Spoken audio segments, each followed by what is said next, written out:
everyone! December ngayon at marami na naman namimigay ng pamasko, mga ayuda, giveaways at mga kung ano-ano pa.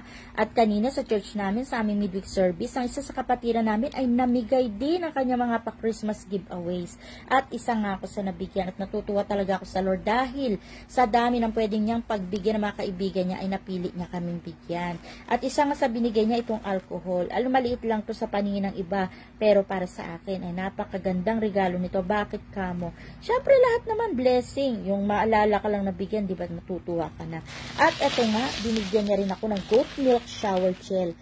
Ang una niyang binigay sa akin ay lotion. Pero dahil binibigyan niya yung iba ng goat milk, nag-request ako ng goat milk na lang din sa akin. Kasi marami naman akong lotion. At maganda ang goat milk sa katawan, ipangligo. Ito ay nakakaputi, smooth, mabango. At pagkatapos ng maligo, talaga naman ang putos mo ay mala porselana na sa kabanguhan at sa kakinisan. Ayan. Napatunayan ko na yan dahil dati akong gumagamit yan.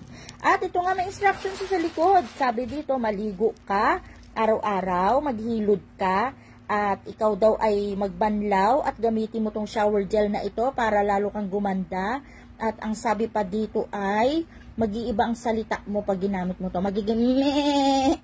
Joke lang. Di naman po yan nakasulat dyan.